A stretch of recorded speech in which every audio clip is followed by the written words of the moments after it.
시청자 여러분 안녕하십니까? VOA 뉴스투데이 시작합니다.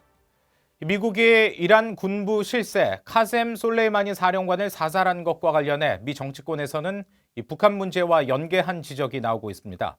여당인 공화당 의원들은 북한과 같은 적국에 강력한 경고 메시지를 보냈다고 평가했는데 민주당 의원들은 트럼프 대통령의 외교 실패라고 주장했습니다. 첫 소식 이조은 기자가 보도합니다.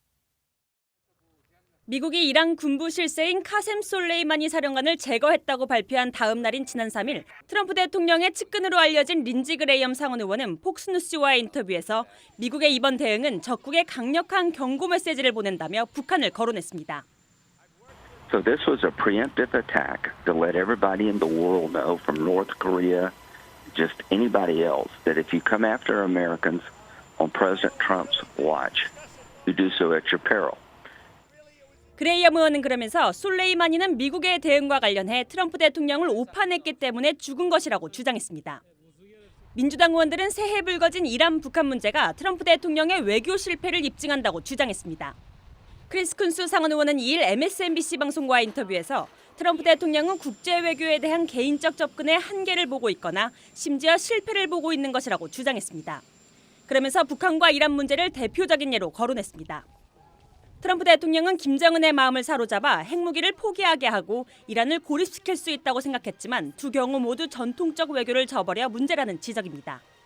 쿤스 의원은 특히 전례 없는 미북 정상간 만남에도 불구하고 북한의 비핵화에 진전이 없다는 점을 지적하며 북한이 새 전략무기 실험을 감행할 수 있는 벼랑 끝 위험에 직면했다고 우려했습니다. 이어 향후 매우 도전적인 시기가 될 것이라며 동맹국과 전통적 외교에 대한 재관여는 북한과 이란 문제에서 트럼프 행정부가 놓치고 있는 부분이라고 지적했습니다.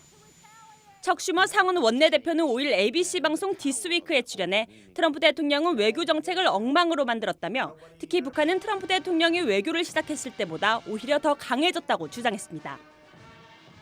새해 미국 대선과 의회 대통령 탄핵 추진에 따른 정치권의 갈등이 첨예해질 것으로 예상되는 가운데 북한 문제 역시 여야의 주요 쟁점이 될 전망입니다. VOA 뉴스 이존입니다. 미국이 이란의 카셈 솔레이마니 사령관을 제거하는 데 사용한 무인 공격기에 대해서도 관심이 모아지고 있습니다. 이 하늘의 암살자라는 별칭을 가진 MQ-9 리퍼 드론을 이용해서 쪽집게식 정밀 타격을 한 건데 어떤 무기인지 조상진 기자가 알아봤습니다. 이라크 바그다드 공항에서 차량을 타고 이동 중이었던 이란 군부 실세 솔레이마니를 정밀 타격해 제거한 건 미국 공군 공격용 드론 MQ-9 리퍼였습니다.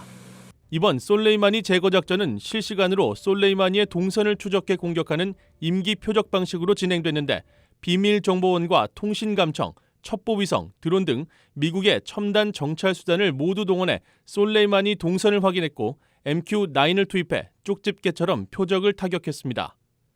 세계 주요 언론들은 적대국가 주요 요인을 대규모 군사력 동원 없이 제거할 수 있다는 것을 보여줬다는 점에서 충격적이라고 전했습니다.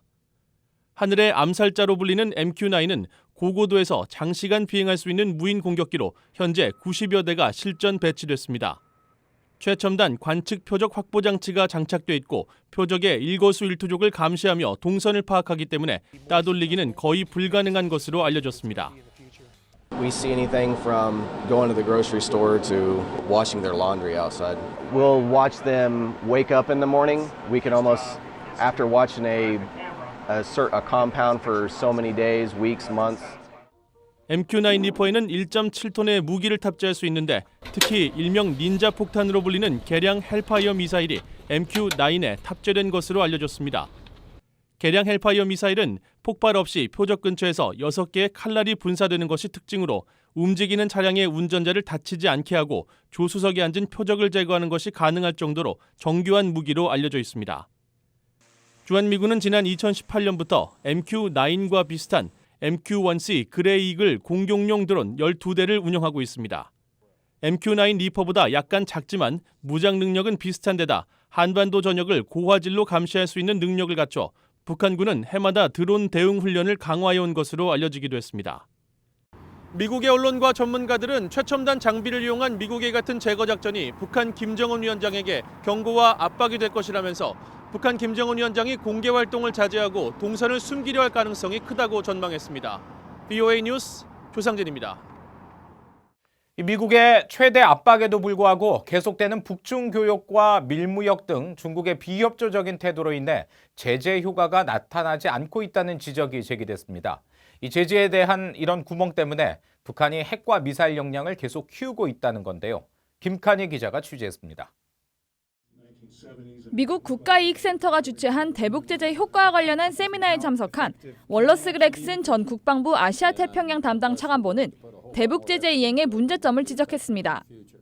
유엔과 유럽연합을 중심으로 국제사회가 대북 제재를 지속적으로 가해왔지만 북한의 핵과 미사일 역량이 꾸준히 증가한 것은 해상 불법 환적 문제를 비롯해 북중, 북러 접경 지역에서의 제재 회피 행위들이 있었다는 것입니다. Unless we're willing to go to a lot of effort and expense to shut down the Korea-China border and the Korea-Russia border on land, as hard as that is, we're not even doing it, I don't think, effectively at sea. 또 북한 지도층에 타격을 줄 수 있는 사치품 구입 자금 압박 같은 대북 제재는 중국의 반대로 이뤄지지 않았다고 지적했습니다.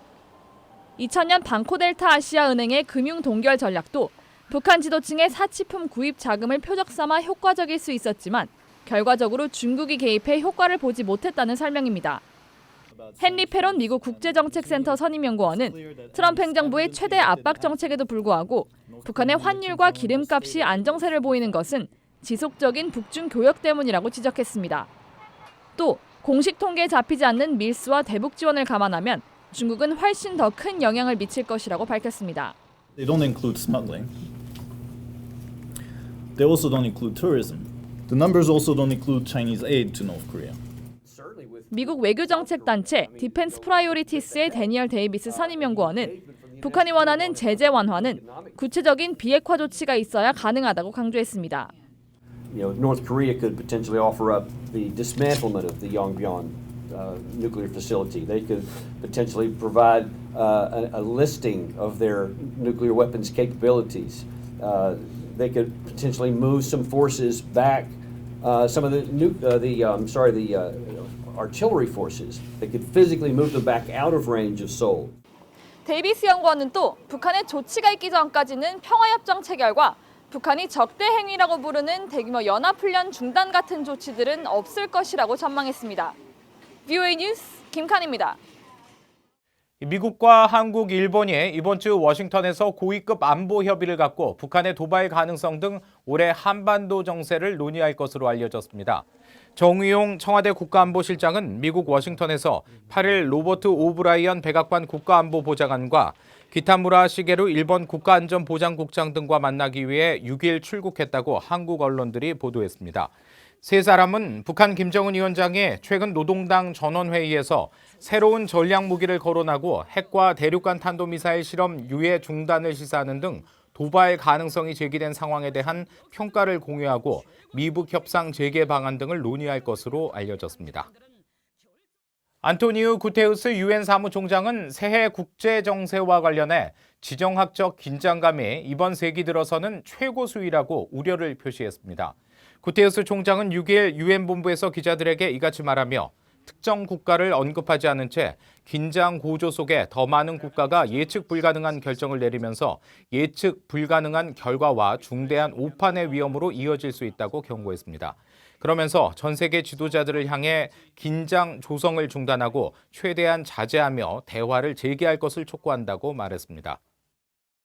유엔 안보리 대북제재위원회가 2019년 지난해 승인한 대북제재 면제 요청이 전년보다 2배 이상 늘어난 것으로 나타났습니다. 지난해까지 대북제재위원회를 이끌었던 유엔 주재 독일 대표부가 지난달 20일 유엔 안보리에 제출해 6일 공개된 연례 보고서에 따르면 지난해 대북제재위는 모두 38건의 대북 인도적 지원에 대한 제재 면제를 승인했습니다. 앞서 2018년 제재위가 면제를 승인한 사례는 모두 17건으로 1년 동안 제재 면제 승인 건수는 2배 이상 늘었습니다. 미국 국무부 난민 입국 현황 자료에 따르면 2019년 지난해 난민 자격으로 미국에 입국한 탈북민은 한 명도 없는 것으로 나타났습니다. 탈북민들이 난민 자격으로 미국에 정착하기 시작한 2006년 이후 미국에 입국한 탈북 난민이 한 명도 없는 것은 지난해가 처음입니다.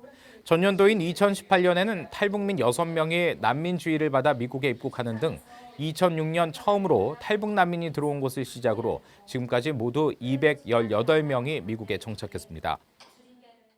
이상으로 VOA 뉴스투데이 마칩니다. 함께해 주신 여러분 고맙습니다.